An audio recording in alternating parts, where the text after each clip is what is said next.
no sé, amigos, si hoy vale hablar de los buenos días.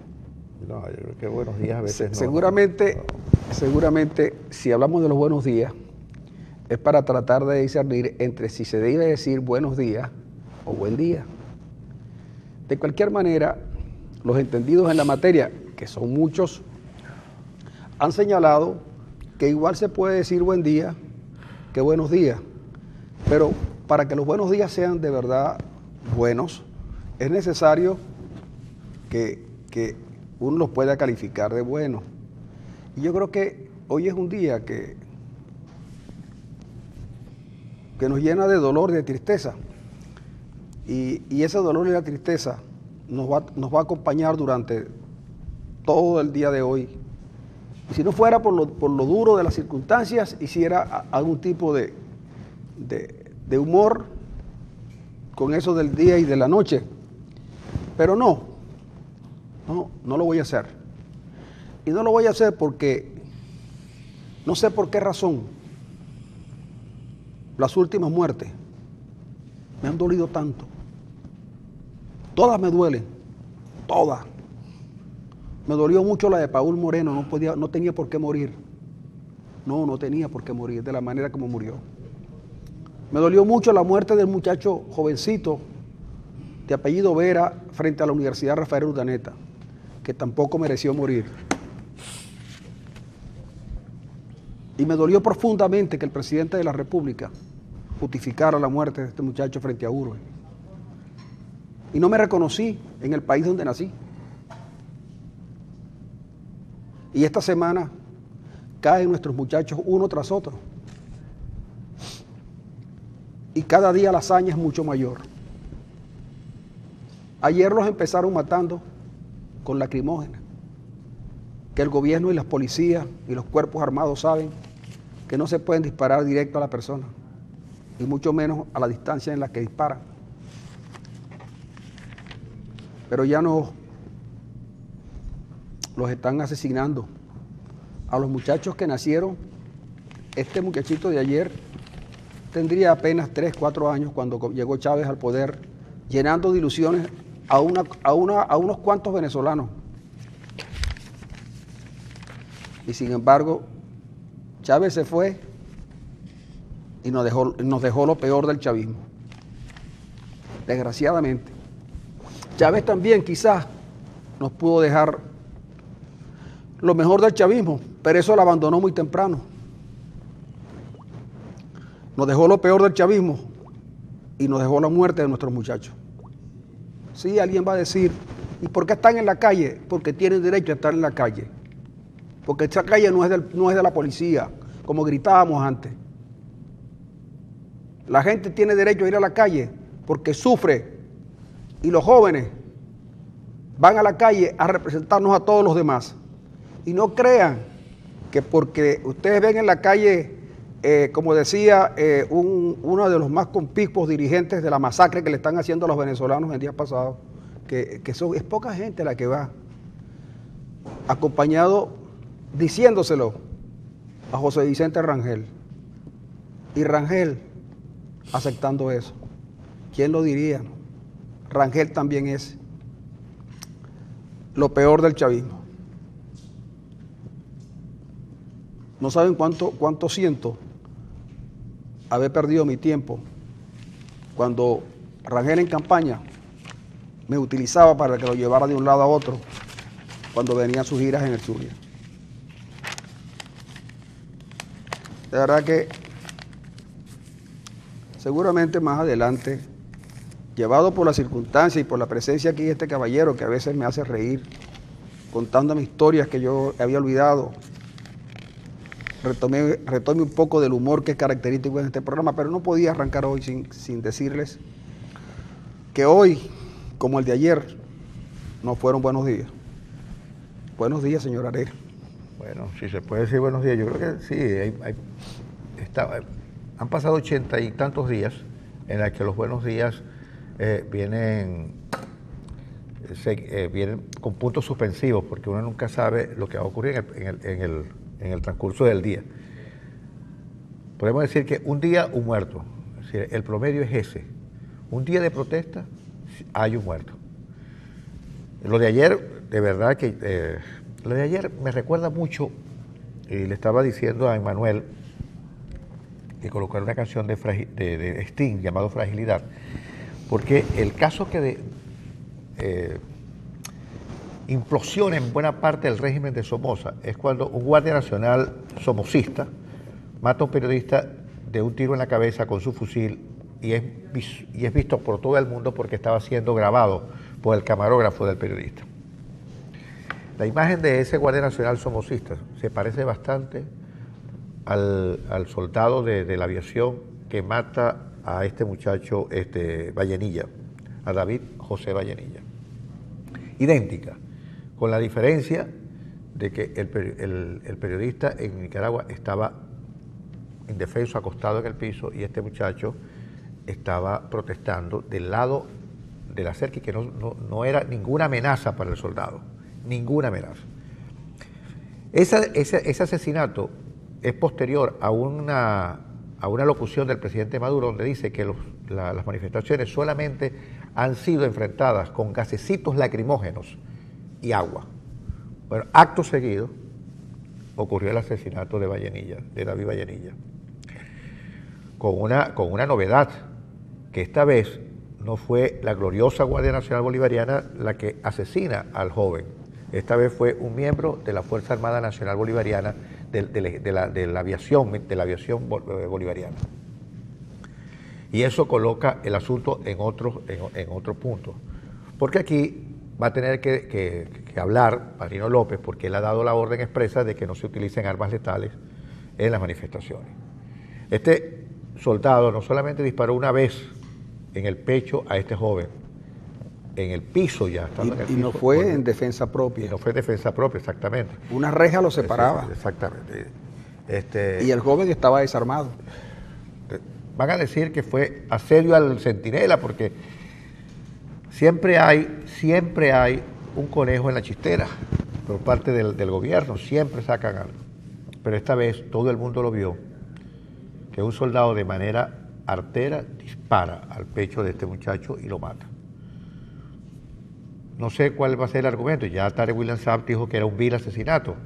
Y afortunadamente todavía creo que no ha hablado Reverol, porque Reverol siempre saca alguna cuestión. No, Reverol dice que el intento que tenían varios días asediando a la Carlota. Y que eso justifica el asesinato. Pero yo cuando Reverol lo dijo, porque tú sabes que yo a Reverol lo leo con mucho detenimiento, lo oigo con mucho detenimiento, porque yo de Reverol no sé si ha escrito algo. No, Reverol es que va a escribir, Francisco. Pero es que iba a cometer un error, porque yo iba a decir, es que a mí no me gusta que tú me corrijas, porque tú me corriges y me haces cometer errores que yo no quiero cometer, pero yo sé que tú lo haces porque tienes todo el interés de comprometerme con tus políticas y tus propuestas. Y yo trato de eludirla. Es más, he pensado dejar mi puesto acá y dejarte a ti todo el tiempo para que me permitas llorar mis muertos en la soledad de mi hogar. Pero lo que yo iba a decir, y que me iba a equivocar, es que yo no sé si Reverol sabe escribir y si sabe escribir.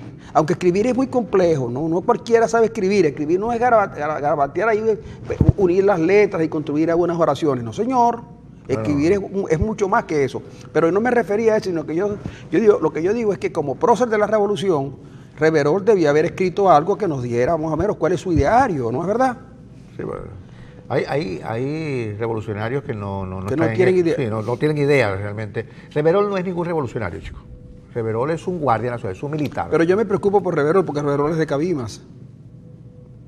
Pero de Cabimas. Y cuando Reverol, por ejemplo, Reverol dice que el muchacho asediaba en la Carlota, entonces yo inmediatamente, tú sabes cómo soy yo, entonces yo no quería ver ese video, porque de verdad me sentí muy mal cuando me dijeron que había un estudiante que había sido asesinado en la Carlota, y que lo empezaron a pasar por todos lados, menos por las televisoras, porque eso está prohibido.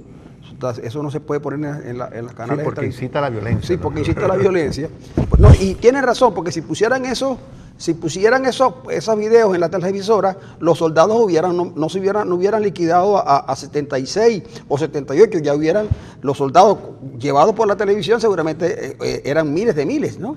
Menos mal, afortunadamente, que la televisión No la pueden acusar en este caso de violencia. Claro, ¿no? Y lo importante de este caso es que son muertes documentadas, grabadas, filmadas, Sí. fotografiadas, porque si no, escucháramos a Reverol diciendo que el muerto fue producto de un disparo de la propia oposición para ocasionar No, pero, más problemas, pero lo que o de la manipulación del mortero. Pero dijo Reverol, y yo insisto, yo le creo a Reverol porque Reverol tiene la doble condición, es de Cabima y es el compadre de un amigo mío. Bueno, pero eso no lo salva de ese... No es que yo no lo estoy exculpando, es que cuando Reverol habla, yo le creo por eso, pero inmediatamente, como yo soy, como yo fui formado para investigar, pero no un investigador policiaco, que es lo que hace falta en este caso. Yo veo la imagen que no en la televisión, porque ya te dije que está censurada en la televisión, no puede poner esto, y empiezan a llegar las piezas, ¿no? Y yo no veo al guardia, al asesino yo no lo veo, porque no me interesa, porque él lo está haciendo en defensa propia, según Reverol, porque están asediando la Carlota. Y entonces yo empiezo a buscar alrededor, chico. No veo un tanque, no veo una tanqueta, no veo una bicicleta, no veo nada. Vi un muchacho vestido con una franela azul, desarmado. Y dije yo así, carajo, Reverol, no me sigas mintiendo, chico.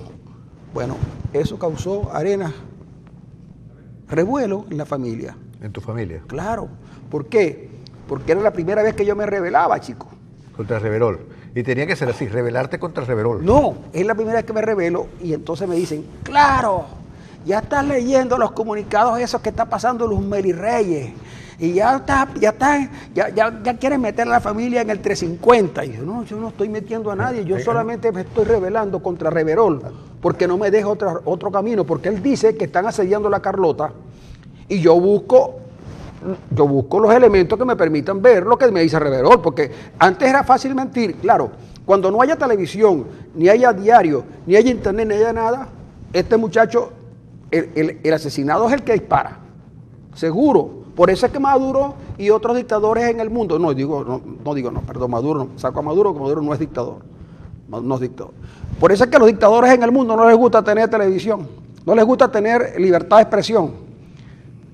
Y no les gusta la democracia. Aquí no, aquí sí les gusta, aquí les gusta. Pero entonces resulta que cada vez que pasa una cosa como esta y mienten, uno dice, bueno, pero si para llegar a presidente lo que hay que saber mentir, busquen un actor. Claro, lo haría mejor.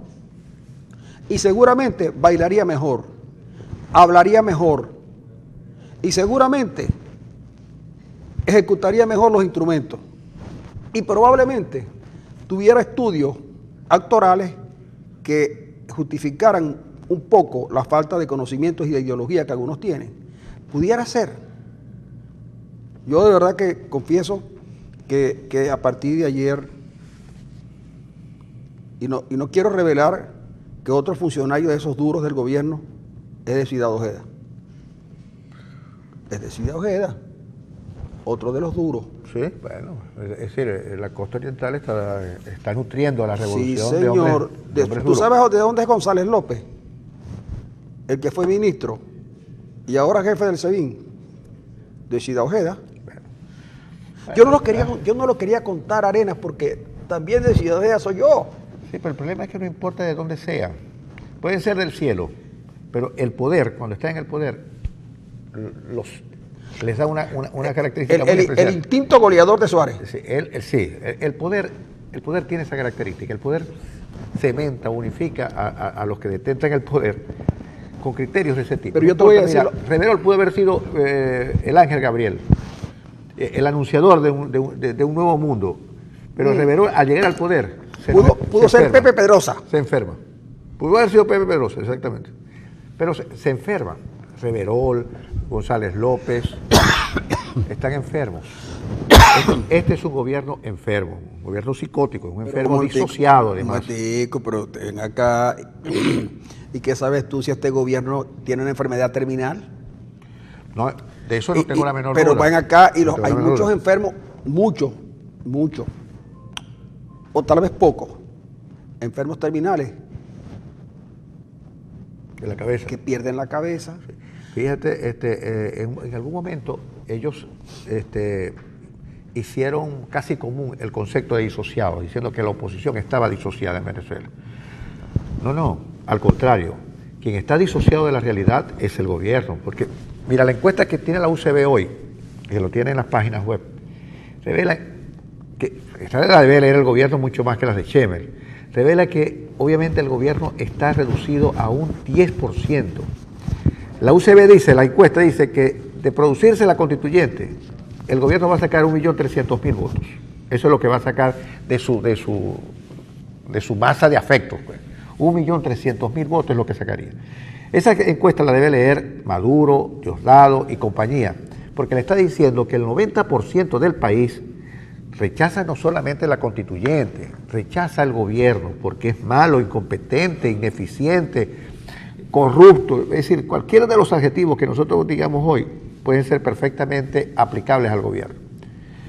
Y esa encuesta debe leer el presidente y debe reflexionar de que el país quiere un cambio, que él es asumido como el principal problema que tiene el país.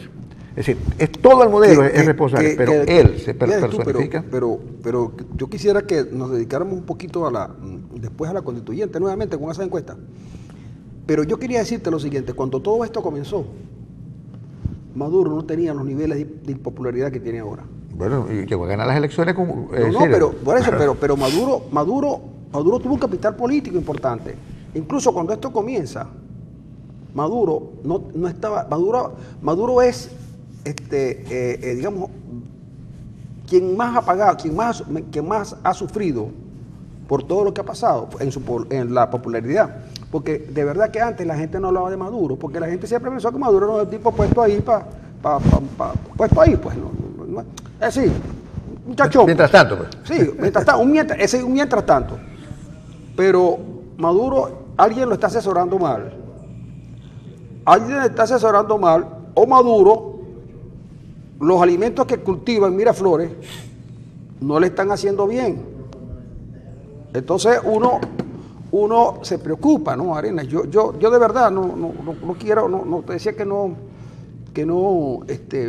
viéramos la constituyente, porque de repente alguien me dijo, pero es que aquí han venido pasando cosas y se les han dejado y han ido tolerantes. Y dije, porque el venezolano es pacífico, porque el venezolano es un demócrata, porque el venezolano quiere resolver los problemas donde se resuelven los inconvenientes, que es justamente tratando de que el liderazgo entienda que cuando ya no se puede seguir, hay una elección. Es lo que hacemos siempre.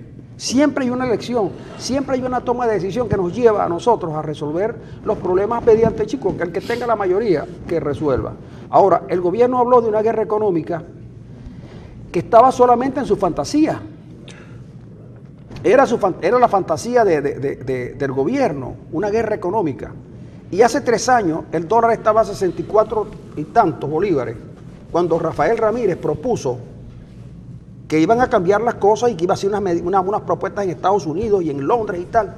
Estaban 64 bolívares, iba por 9.000. Y ese día nos dijeron que le iban a torcer el brazo al dólar. Y no se lo torcieron, al contrario. El dólar, el marcador de la economía venezolana está como en 9.000 bolívares. Está rayando los 9.000 bolívares. Pero entonces te preguntan cuando te hacen las entrevistas, que te llaman los periodistas de fuera para saber de Venezuela, y te dicen, pero ustedes tienen $1.10, pero con $1.10 están comprando los alimentos y la medicina. Le digo, pero eso no, pero es que casualmente los alimentos que llegan y las medicinas que llegan a $1 libre. Y esto me preguntaba, yo le dije, tú tienes información de Caracol, tienes información de RCN, tienes la información del Tiempo, tienes la información de Semana, tienes la información del Espectador, tienes la información del Heraldo de Barranquilla. Pregúntale a los periodistas de allá, pregúntale a la gente de allá si los alimentos no están pasando a Venezuela. Ahí en la frontera tienen ellos corresponsales. En estos días pasaron como 30 camiones cargados de alimentos para Venezuela. Los camiones, todo el mundo sabe quién los trae de Colombia. ¿Y qué negocios en Maracaibo han aparecido? ¿Y qué es lo que venden? ¿Y a qué precio lo venden? Entonces, digo yo, $1.10 ¿para qué? El $1.10 seguramente o está en unas cuentas que la sacan en dólares, o los transforman en bolívares a 9.000. Eso es lo que pasa. Entonces, después tiene, cuando el gobierno pierde las elecciones parlamentarias, inmediatamente decidieron que había fraude en Amazonas y tienen más de 500 días la sala electoral y no ha buscado la manera de determinar si hubo o no hubo fraude. Pero en tanto la Asamblea Nacional quedó sin la mayoría de las 2/3 partes. Pero el TCJ decide que la Asamblea está en desacato, porque ellos consideran que está en desacato y eso es lo que se cree que es desacato. Y por ahí comienza todo este dislate de mentiras, de pretender y además con un inconveniente que tienen grave, que no les van a prestar dinero. Es que así hagan la constituyente, y a eso nos vamos a referir en el próximo segmento. Así hagan la constituyente, no van a poder lograr de resolver los problemas del país y muchos los problemas de aislamiento y de financiamiento que tienen en Venezuela. No van a subir los precios petroleros por la constituyente, no van a echar para adelante la economía. Lo único que han logrado, lo que ha logrado Maduro, y que yo nunca me imaginé que Chávez seguramente se lo planteó de esa manera, que el fin de su mandato terminara con la muerte de centenares de venezolanos, porque por el camino que van, antes de que termine julio, seguramente habrá muchos más muertos. Y me pregunto yo, ¿y se podrá dormir tranquilo? ¿Se podrá estar tranquilo? Ayer, ese señor que disparó sobre Vallenilla, ayer se puede ir a su casa y mirar a su familia, a sus hijos, o al comandante de la Carlota. Ese no tiene culpa. Y el jefe del comandante de la Carlota tampoco tiene culpa. Y el jefe del comandante que está en la Carlota tampoco tiene culpa.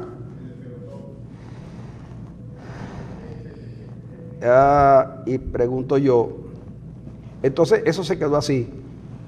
Yo les voy a decir lo que yo pienso. Cuando yo era estudiante también salía por ahí a manifestar y a veces a hacer cosas arriesgando la vida. Y miren que la policía de antes era una policía vestida de caqui y tenía revólver y disparaba. Pero yo nunca vi una cosa como esa. No, ni en Mérida donde hubo asesinatos atroces. Ni en Mérida donde hubo asesinatos atroces de estudiantes, donde tenían una compañía de cazadores. No pasó lo que está ocurriendo ahorita. Que la brutalidad de la Fuerza Armada superó a los colectivos.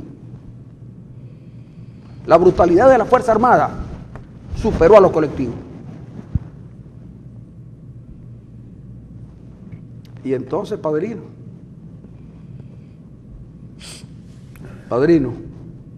Vito se molestó cuando mataron a Sony, pero lo pensó bien. Vito lo pensó bien. Fueron a la cabeza y se metió quien no se tenía que meter. ¿Quién sabe qué nos irá a pasar a nosotros? Y hablan de guerra civil. Un tipo desarmado, muchacho desarmado, con unos escudos de madera. y estos comprando armas en Rusia y en China. Y quien se las quiera vender. No, qué chico. Me duele lo que hicieron y me duele por Venezuela, que tiene una fuerza armada y yo no les llamo a ustedes a golpe, que no son capaces, chicos, de formar un buen soldado en una de esas cosas. Con razón, cada golpe que dan es un fracaso. Yo prefiero ir a comerciales, Arenas, para que usted me cuente una historia de esas que usted sabe contar, que son tan bonitas y tan... Cuénteme una historia. No hay historias, no hay historias. Lo que hay son crónicas realmente de muertes anunciadas. Cada protesta es un muerto. Bueno, entonces vamos a la pausa.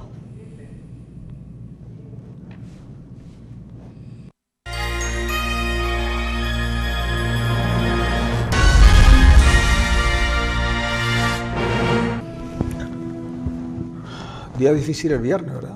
Día difícil. Este viernes es un día difícil, pero habías dejado en el ambiente una información que procedía de la Universidad Central, pero que ha venido siendo sostenida por algunos encuestadores en el sentido de que es poco el apoyo que el presidente Maduro tiene para su constituyente.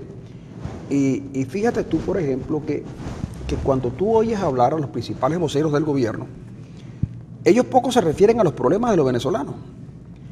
Sí, ya nadie habla de eso, ¿no? No, pero es que cuando tú hablabas de la constituyente que promovió Chávez, en realidad los cambios a la constitución del 61 fueron pocos.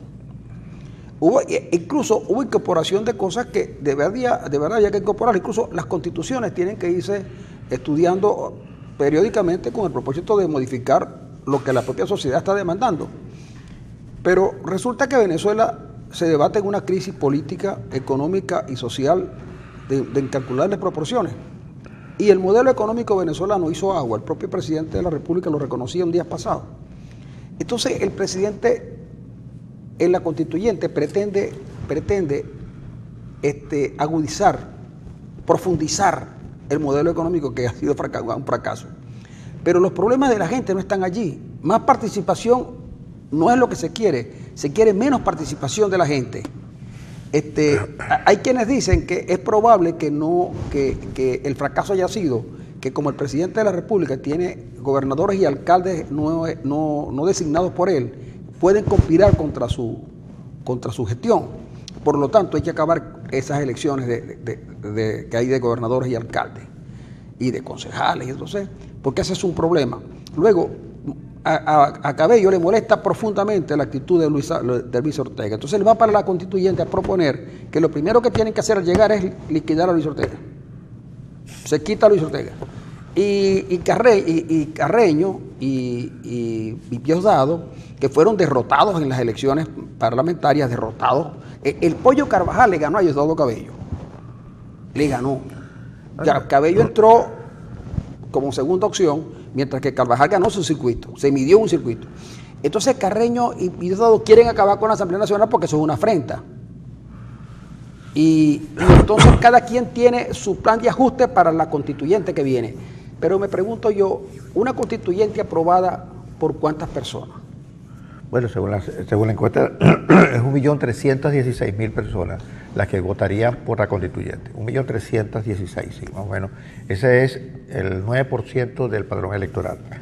Ahora, lo que sí es importante, Francisco, es que cómo el gobierno ha sido, si en algo ha sido el gobierno eficaz, es en destruir su propio aparato autoritario, es decir, deslegitimándolo frente a los ojos de los venezolanos. Mira, la Fuerza Armada Nacional Bolivariana no es hoy ni la sombra de lo que fue en términos de prestigio. La gente le irrita, tiene irritación por el soldado venezolano, especialmente por el Guardia Nacional. Al punto que hay una orden de que no pueden salir a la calle, claro, no pueden salir a la calle a hacer sus diligencias vestidos de militar. Vestidos de militar. La gente está irritada con respecto, es decir, el propio gobierno ha hecho hasta lo indecible por desprestigiar su propia Fuerza Armada, pero también destruyó al TCJ, porque el TCJ hoy no aparece como el garante ni como de la justicia, sino todo lo contrario. Es decir, en Venezuela la gente siente irritación por sus magistrados. Cuando le nombran a Michael Moreno parece que le nombraran al diablo mismo. Y así sucesivamente con todos los magistrados. La gente odia el CNE.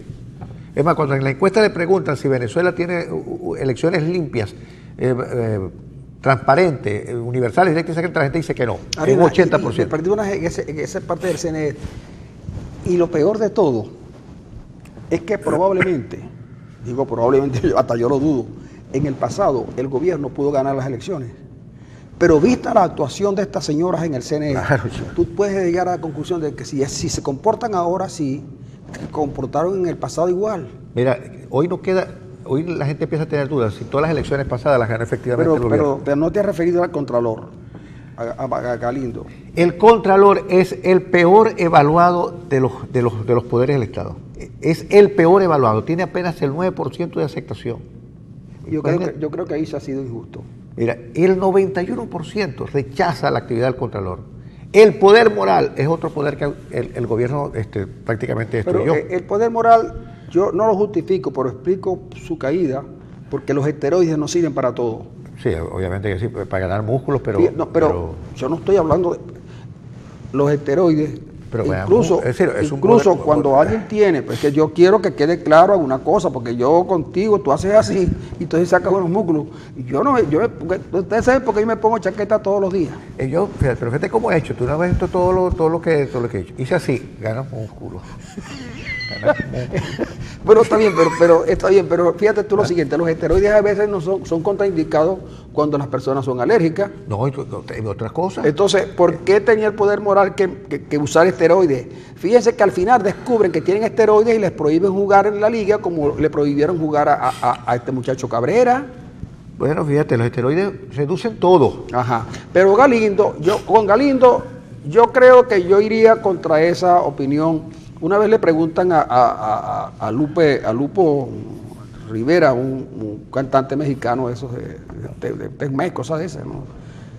De corridos mexicanos y tal. Es un tipo interesante, vive en México. Entonces dicen que usted, la mayoría dice, los mexicanos dicen que usted es el mejor cantante mexicano.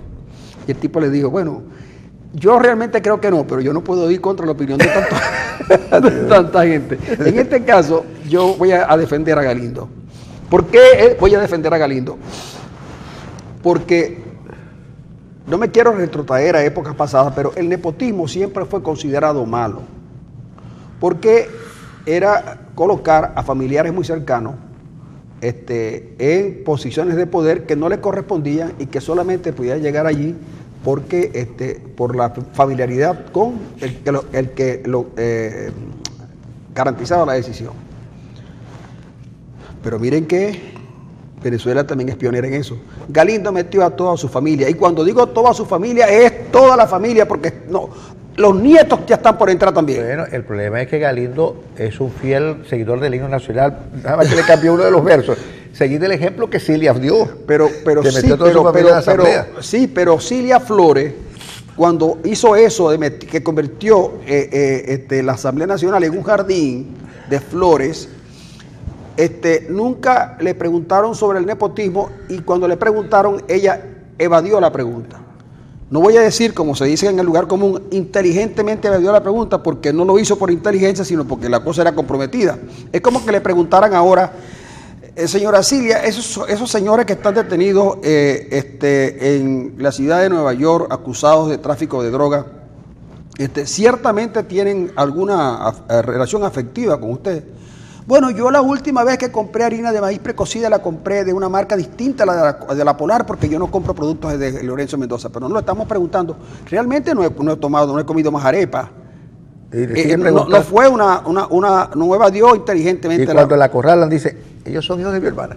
Ajá, exactamente. Bueno, el caso pero en el caso de Galindo demostró, contra todo pronóstico, una vez que lo entrevistaron en la televisión y le hacen el señalamiento a la periodista, eso sí, muy inteligente, le preguntó, le dijo, mire, pero dicen que usted tiene a toda su familia en la Contraloría.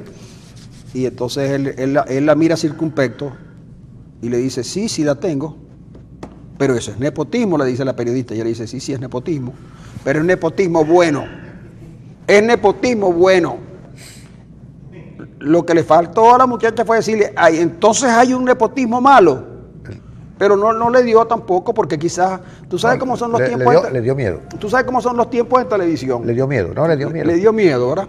Mira, sí. Mira, y el último aparato autoritario, para terminar la idea, es el PSUV, la destrucción del PSUV. ¿Tú crees que está destruido? El PSUV no es nada, chico. El PSUV es un cascarón vacío. Se oye su vocero de manera autoritaria, Diosdado, Aristóbulo, pero el PSUV es un cascarón vacío, no representa absolutamente a nadie. Es decir, hoy la gente pasó por encima de sus propias mediaciones y de los partidos tradicionales también. Fíjate que Copey no pudo ni siquiera legitimarse. Copey quedó liquidado. Copey quedó fuera, ¿verdad? ¿Cierto? ¿No? Los validaron, imagínate, lo validaron. Y yo pasé por el Parque de la Marina en estos días que estaban validando. Y no había absolutamente nadie. Ahora, el PSUV como partido no representa a nadie. El 27% de los chavistas, no estoy hablando, el 27% dice que votaría en contra de la constituyente. Mira, aquí me dice José Espina Alvarado, Ya te voy a decir quién es José Espina Alvarado. Es profesor, creo. ¿Profesor o en el área docente universitario, docente en el área de sistemas eléctricos en la Facultad de Ingeniería del Uso. Dice él que la UCB, con el debido respeto, pues a mí me gusta cuando la gente comienza los mensajes así, con el debido respeto, porque esta es una mamadera de gallo. Cuando alguien te dice con el debido respeto, es que ahí viene el irrespeto. Y viene el irrespeto. Dice que con el debido respeto están subestimando la inescrupulosidad del régimen. Los números de UCB no consideran a chantajeablea. ¿A qué? A chantajeablea. Yo no sé qué es esto, pero es chantajeablea. ¿Será que a la asamblea? Yo no entiendo esto, ¿verdad? Señor Espina, profesor, trate de... Yo lo más que sé de electricidad fue cuando un profesor en la escuela de economía, a quien llamaban, cuando él llegaba a Arenas a clase, decían, yo no lo decía Arenas porque yo le tuve mucho miedo a los profesores. Está yéndose en entrada triunfal el excelentísimo y piratísimo profesor de lógica y lógica. Y ahí había lo que llamaban los circuitos lógicos. Y él sabía dar circuitos lógicos. Y ahí supe yo, Arenas, fue la primera vez que yo supe lo que era una premisa y una tautología. Sí. Pero yo, maestro Espina, no entiendo bien. Si usted me quiere decir que la UCB no considera la Asamblea Nacional, ábralo, porque aquí, mire, aquí es el único programa donde usted puede decir las cosas con respeto. Y además, pero además creo que somos los únicos que en estos tiempos somos capaces de decir las cosas que otros. El señor Espina, o el profesor Espina, está diciendo una mentirita pequeña, porque la encuesta señala que la asamblea es la más apreciada por la gente con el 41%. Bueno. Así que Espina.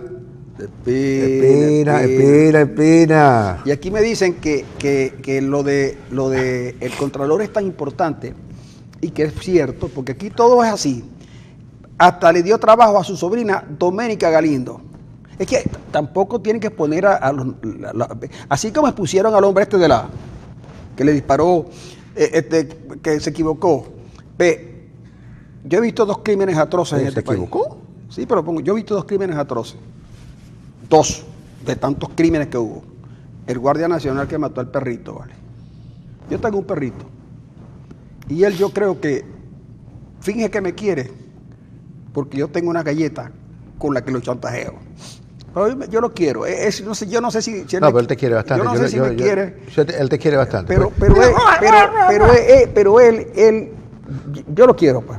Y me dio un gran dolor. Yo cuando vi que mataron al perrito, yo fui y lo abracé mucho, ¿no? Y cada vez que lo veo no me puedo quitar de la mente el desgraciado. Porque ese es un desgraciado, pero porque no tiene gracia, ¿no?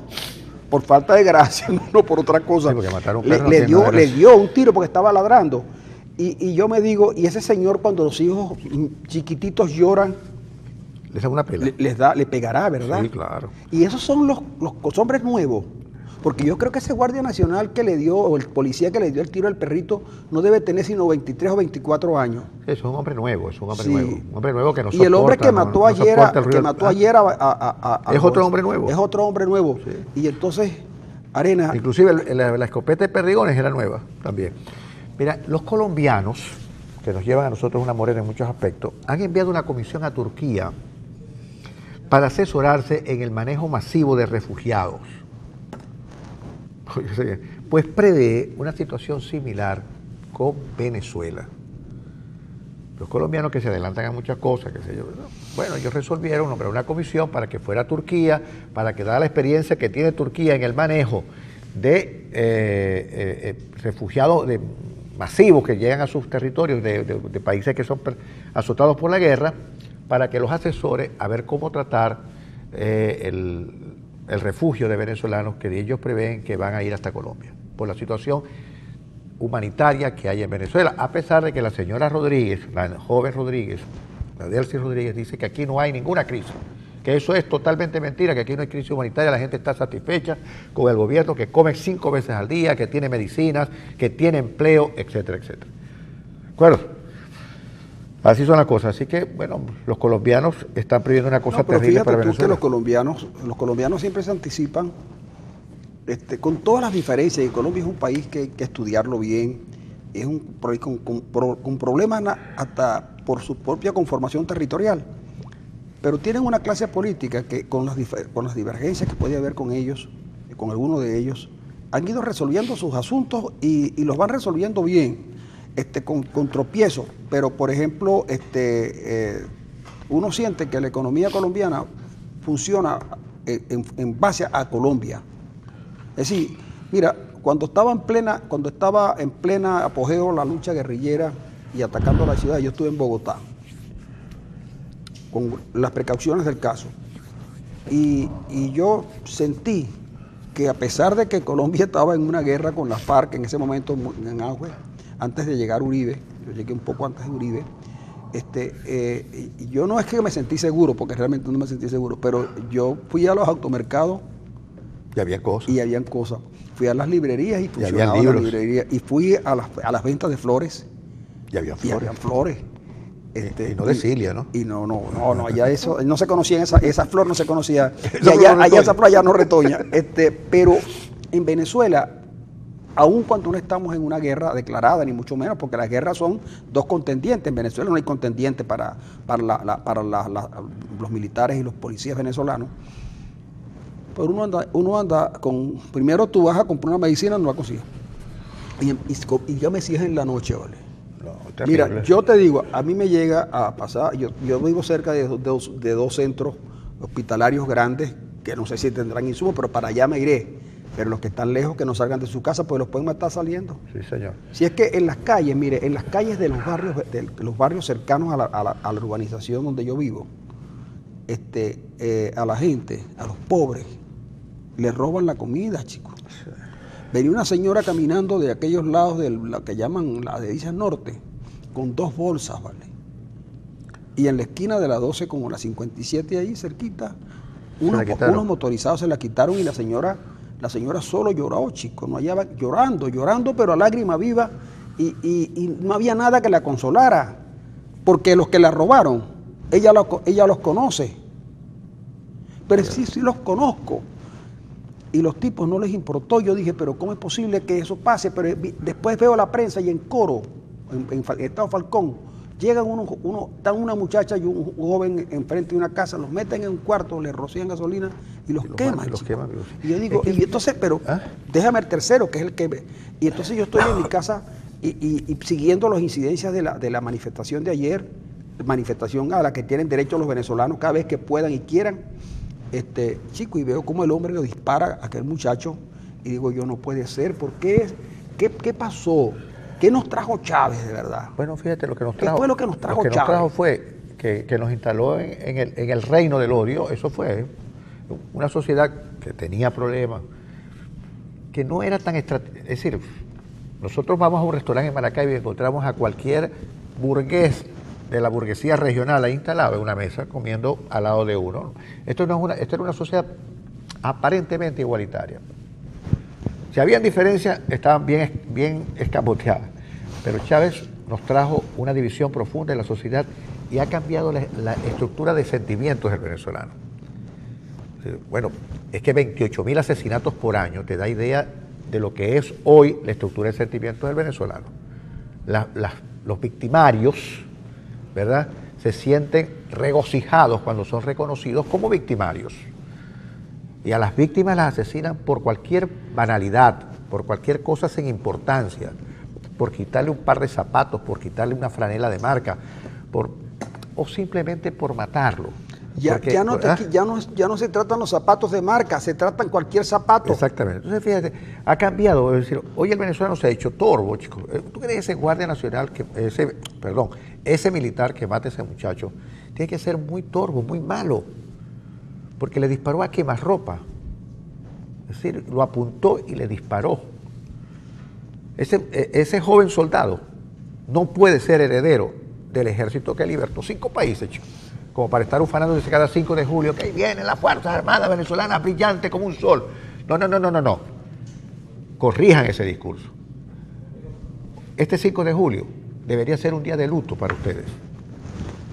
porque lo que han hecho es un desastre, de verdad, y con dolor uno se los dice, porque era una Fuerza Armada que uno apreciaba, uno respetaba y uno quería. Y cuando le decían que el venezolano es Aragán, ¿cómo va a ser Aragán si teníamos un ejército que salió descalzo, sin camisa, atravesó los Andes, ida y vuelta, para libertar 5 países, chicos, 5 naciones? Lo decía con orgullo.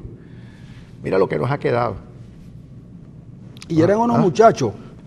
Exactamente, mira lo que nos ha quedado. Tú ves la preocupación que debe haber, el peligro que significa una Guardia Nacional Bolivariana con 80.000 hombres que tiene, bien equipados, y que se nos ha revelado con unos instintos que son terribles. Es para preocuparse. Yo, mira, les voy a confesar, yo tengo miedo. 80.000 hombres armados con la Guardia Nacional es para asustarse. Una Guardia Nacional que está sobredimensionada además. Son demasiados hombres, armados y con un instinto increíble. Eso me hace pensar, no pienso ni digo nada, voy a comerciales.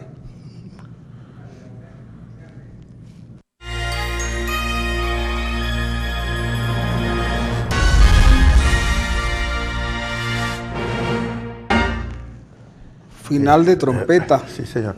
Pero como estamos ya al final del programa, yo quiero decirles que Juan Bené, el acreditado periodista venezolano que vive en Estados Unidos, primero en Nueva York y ahora está en la Florida, que es una de los grandes conocedores del béisbol. No tengo que hacer presentación de Juan Bené, pero quiero decir que mañana cumple 70 años de haber ingresado, de estar escribiendo en los medios, ¿no? 70 años. 70 años. ¿Cuántos años tiene ese hombre? Dedicado fundamentalmente al béisbol. Juan, yo creo que Juan está buscando los 90 años. Oye, pero increíble, ¿eh? Pero le preguntan que cuál fue su primer trabajo después de 70 años y él responde lo siguiente: dedicado al béisbol estoy desde octubre de 1960. Antes cubrí todas las fuentes posibles y el primer trabajo que me pagaron, publicado en 24 de junio de 1947, apareció en Noticias Gráficas de Maracaibo, una entrevista con la famosa cantante Teresita Reina. Por cierto que aprovecho este momento para hablarles de ese Maracaibo que se fue, cómo se van, como los Maracaibos. Pero hay un libro que se llama Cadáver Exquisito, que es un trabajo que hace Norberto José Olivar, uno de los mejores novelistas venezolanos de estos tiempos,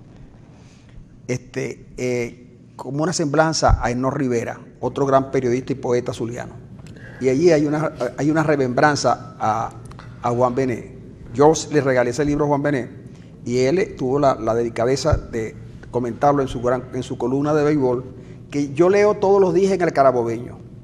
Primero que cualquier cosa, yo les confieso que paso por la Major League viendo los resultados para saber si puedo pasar el día bien. Y después leo la columna de Juan Bené en el Carabobeño. Diga usted, señor, los mensajes que tiene para nosotros hoy. Hay una cantidad importante de mensajes. Voy a leer porque me refería a este evento que dio lugar a la canción de Sting. Dice: con el asesinato del periodista Pedro Chamorro, comienza la protesta contra Anastasio Somoza, y con el asesinato de Bill Stewart, se acelera su salida del poder, presionado por Estados Unidos, país al cual se exilia allí por un acuerdo porque su dictadura era sostenida por los Estados Unidos. Quizás la dictadura de aquí también tiene algún acuerdo secreto con alguna o algunas grandes potencias. Aquí van más de 80 fallecidos. El gobierno niega las muertes, minimiza el número de asistentes a las protestas, niega la realidad, y es cierto lo que ustedes dicen. Este es un gobierno que está enfermo. Más de 80 muertos y la conciencia del gobierno sigue durmiendo feliz.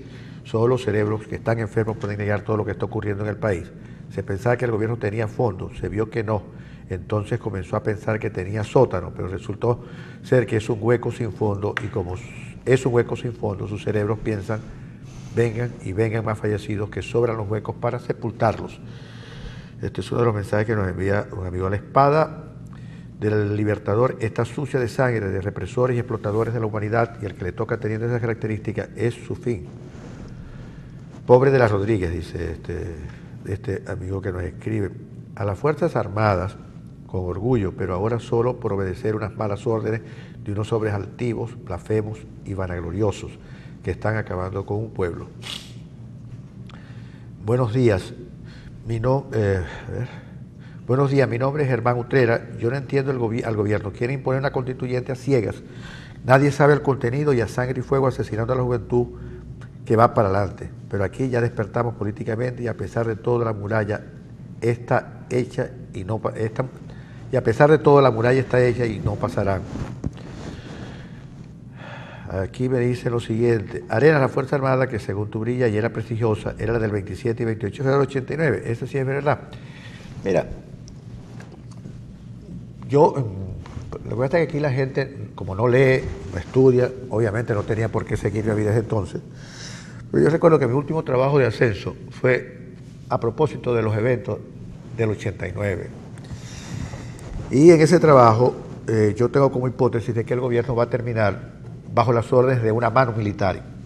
Que por cierto, decir eso casi me costó la aprobación del trabajo. Pero a mí no me gusta decir yo lo dije ni nada por el estilo, al contrario, a veces ni digo que los artículos que yo publico, ni los promociono ni los publico. Pero en ese trabajo, más o menos, yo delineé lo que sería la Venezuela de los años 90 y 2000.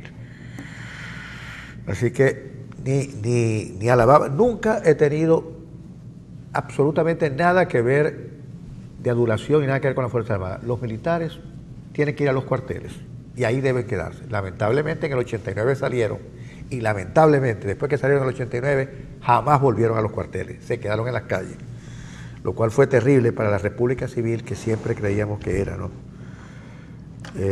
¿Y qué queda de los guarimberos que la lanzan porquería a las Fuerzas Armadas? Eso hay que celebrárselo. No hay que celebrarlo, pero ustedes saben que la lucha es demasiado asimétrica. Mientras que unos están armados, otros tienen escudos. Los escudos de cartón, además. Y en todo caso, yo creo que nada justifica de que hayan habido 83 muertos. Nada lo justifica. Buenos días, señores Rojas y Arenas. ¿Qué es lo que es el que todo? Buenos días, señor Francisco Rojas. Usted que todo lo sabe, dígame dónde está Jesse Chacón. Yo no sé si es sí, yo no sé de verdad cuál es su pretensión. Decir que yo todo lo sé es como decirme que nada sé. Luego, yo generalmente no alardeo ni hablo de lo que no sé. Por lo tanto, seguramente usted me ha oído hablar de las cosas que sé. Pero probablemente las cosas que yo sé no satisfagan su necesidad de saber. Pero Jesse Chacón, dicen los que lo conocen, que está en Austria y que no va a tener problemas ni él, ni sus hijos, ni sus nietos, ni los hijos de sus nietos. Problemas económicos, digo. Sí, señor. Problemas políticos puede ser que tenga, pero yo sé, Europa es bueno, chicos, porque en Europa uno se puede esconder, ¿de acuerdo? Igual hicieron los nazis que se vinieron a América, Argentina, algunos estuvieron en Venezuela. Es decir, todo depende, ¿no? Ahora, yo lo que quisiera saber es dónde se van a esconder los señores a quienes yo les debo, porque los voy a buscar para pagarles. Sí.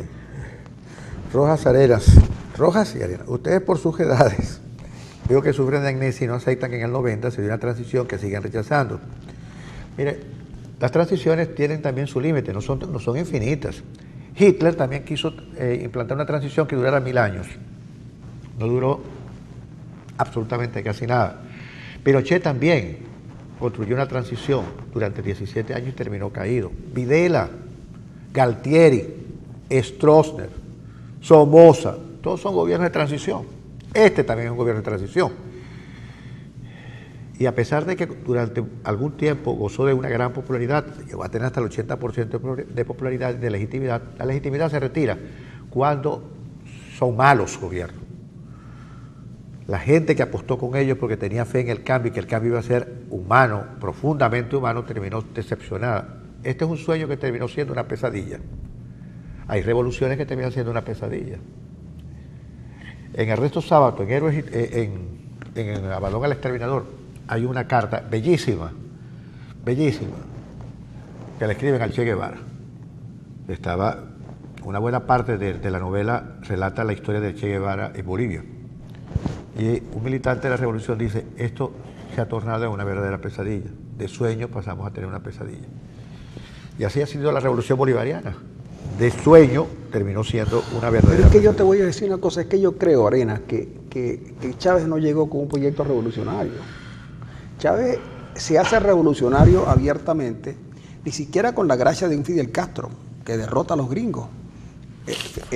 Chávez se hace de la ideología cubana cuando se ve acorralado el 11 de abril. Sí, Pero unos tipos que nunca habían sido militantes de la izquierda surgen como grandes hombres de la izquierda, comienzan a corear las consignas que por años corearon los cubanos, pero ellos no entendieron nunca eso, porque si Chávez les hablaba de cosas que él no hacía. Chávez no predicaba con el ejemplo. Chávez generalmente se ganó las lealtades no por la calidad de sus intervenciones, sino porque conocía las debilidades de cada quien. Porque mire, por mucho que uno no haya visto los registros de comercio de las propiedades que le adjudican a algunos personeros de la revolución, pero algo tiene que haber. claro. Algo tiene que haber cuando uno ve, por ejemplo, un muchacho que no tiene fortuna y cuando le preguntan por qué tiene una Homer, que es un vehículo costoso, y más costoso aún porque si a un carro nuestro se les daña un repuesto, no lo conseguimos. Yo tengo un carro paralizado por casi 3 meses porque no consigo un condensador,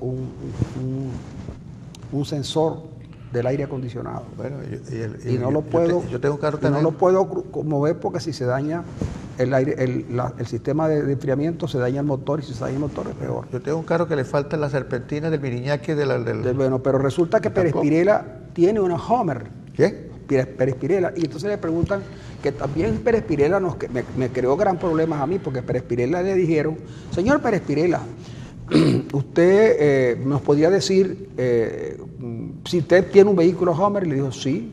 Usted tiene una Homer, sí. ¿Y cómo la compró? Bueno, como mi sueldo de profesor universitario.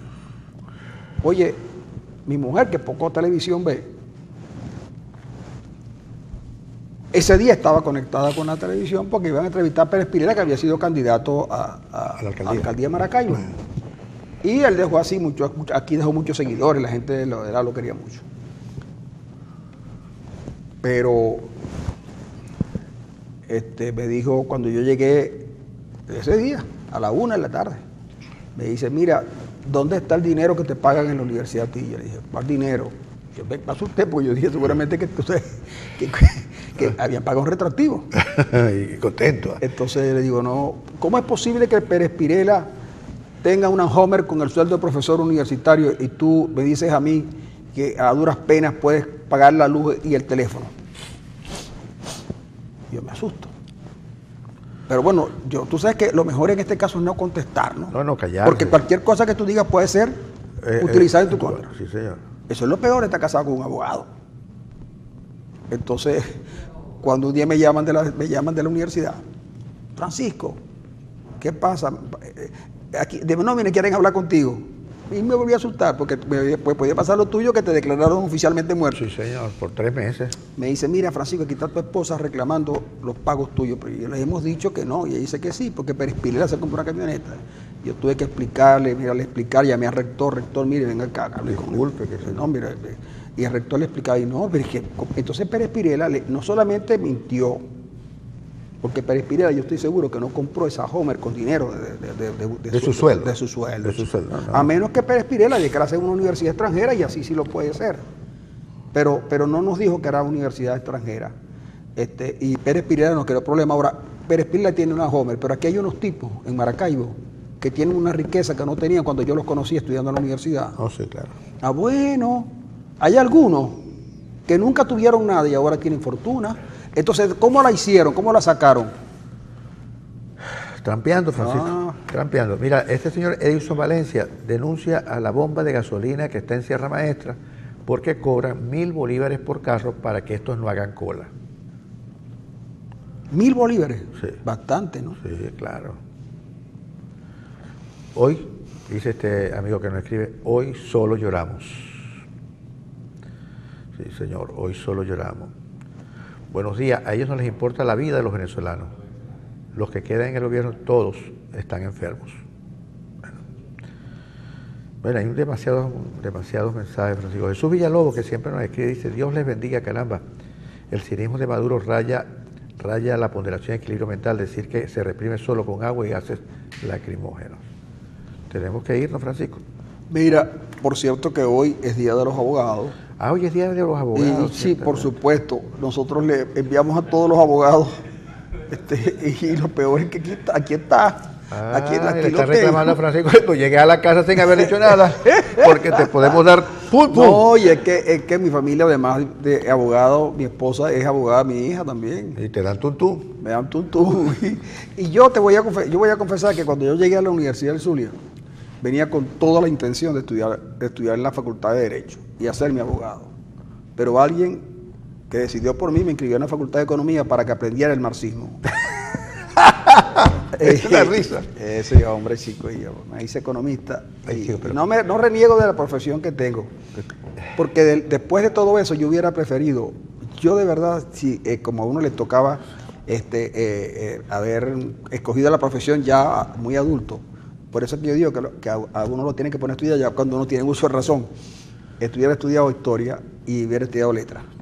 Sí, tú sabes que a veces uno recuerda esos días juveniles de uno, y yo recuerdo cuando yo regresé de México, gasté lo último que me quedaba en traer mis libros, porque traía las obras completas de Lenin, de la colección Acal, de la editorial Acal, que pesaban una cosa increíble porque eran como 50 ¿Y ahora? ¿Ah? Lo cuento el lunes porque nos tenemos que ir. Estamos pasados y tenemos que ir a la radio ahorita mismo a la 94.7 FM. Y recuerde que a nosotros nos puede seguir en la radio también a través de www.fmfabulosa.com www.fmfabulosa.com. Ahí vamos a estar en un ratito contándoles una historia.